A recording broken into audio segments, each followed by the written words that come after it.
नमस्कार, मेरा नाम डॉक्टर प्रियंका मल्होत्रा है और मैं जम्मू म्यूनसिपल कॉरपोरेशन में एज अ वेटनेरियन काम करती हूँ। आए दिन हमें लोगों की रिक्वेस्ट आती हैं कि यहाँ से हमारे मोहल्ले से डॉग्स को उठा लीजिए। वो हवाला देते हैं सुप्रीम कोर्ट की गाइडलाइंस का भी, पर सुप्रीम कोर्ट की गाइडलाइंस ये नहीं कहती कि इन डॉग्स को उठा के कहीं फेंक दिया जाए या उन्हें मार दिया जाए, बल्कि सुप्रीम कोर्ट गाइडलाइंस कहती हैं कि हमें इन जानवरों के साथ प्रेम से कोएग्जिस्ट करना है। जितना ही हक हमें इस जीवन को जीने का है, उतना ही पूरा हक उन्हें भी जीने का है। उन्हें खाने के लिए फीडिंग पॉइंट्स बनाइए जहाँ पे आप उन्हें खाना दे सकें। वहाँ पे कोई इस सर्दी के दिनों में कोई गर्म कंबल रख दीजिए, बेडिंग रख दीजिए ताकि वो आराम कर सकें। डॉग्स बाइट क्यों करते हैं? डॉग्स में अग्रेशन क्यों होता है? आप खुद सोचिए, आप सड़क पे अगर पूरा दिन आपको छोड़ दिया जाए और आपको ना खाने के लिए दिया जाए, ना आराम करने के लिए जगह दी जाए, और हर आता जाता बच्चा बूढ़ा आपको पत्थर मार रहा है या वहाँ से भागने को कह रहा है, तो आप कैसे रिएक्ट करेंगे? आप भी उतने ही इरिटेट और अग्रेसिव हो जाएंगे जैसे ये डॉग्स हो जाते हैं। तो इनसे दोस्ती कीजिए, उनके साथ प्यार से कोएग्जिस्ट करने की कोशिश कीजिए।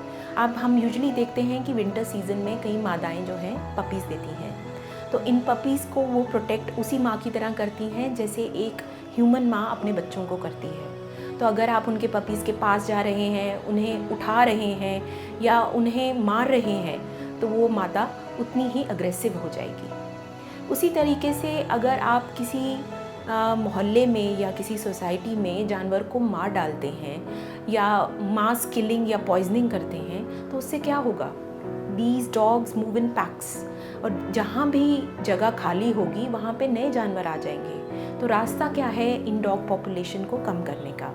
EBC सेंटर्स जो कि हमारे जम्मू म्यूनसिपल कॉरपोरेशन के अंडर चल रहे हैं, इसमें phased wise capture, sterilisation, vaccination programme and then relocation to the same area, ताकि ये पैक्स मेंटेन रहें, नए पैक्स आने से अग्रेशन ना हो और वो अग्रेशन ह्यूमंस की ओर डायरेक्ट ना हो। इसलिए ये ABC प्रोग्राम जो है बहुत ही ज़्यादा ज़रूरी है। अगर आपके मोहल्ले में आप देखते हैं कि किसी डॉग के लेफ़्ट ईयर पे ईयर नॉच नहीं है, यानी कि वो स्टेरलाइज नहीं है, तो आप हमसे संपर्क करें। हम आएंगे, उसे ले जाएंगे, स्टेरलाइजेशन करने के बाद, उसका पोस्ट ऑपरेटिव करने के बाद उसे वापस वहीं पे रीलोकेट करेंगे ताकि वह आपकी देख रेख में वहीं पे अच्छे से पले।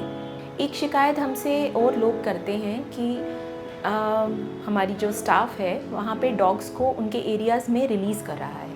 वो डॉग्स वहाँ से ही उठाए गए होते हैं और रीलोकेट किए जा रहे होते हैं, ना कि कोई फ्रेश डॉग्स वहाँ पे रिलीज़ हो रहे हैं। आप ये समझिए कि अगर कोई वहाँ पे नया डॉग आएगा तो वैसे भी वो पुराना पैक उनको जीने नहीं देंगे वहाँ पे। इसलिए हर डॉग का वहाँ अपनी ही जगह पे वापस रिलीज़ होना बहुत ज़रूरी है।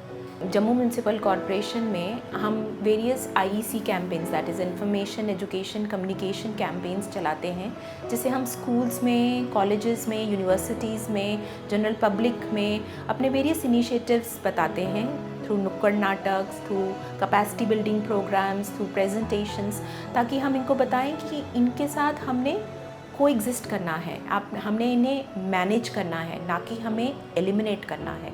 आप सबसे ये रिक्वेस्ट है कि आप लोग भी हमारे साथ जुड़ें, खुद भी जागरूक हों और अपने आसपास के लोगों को भी जागरूक करें कि हमें कैसे इस डॉग पॉपुलेशन को मैनेज करना है, ना कि इससे लड़ना है बट कोएग्जिस्ट करना है।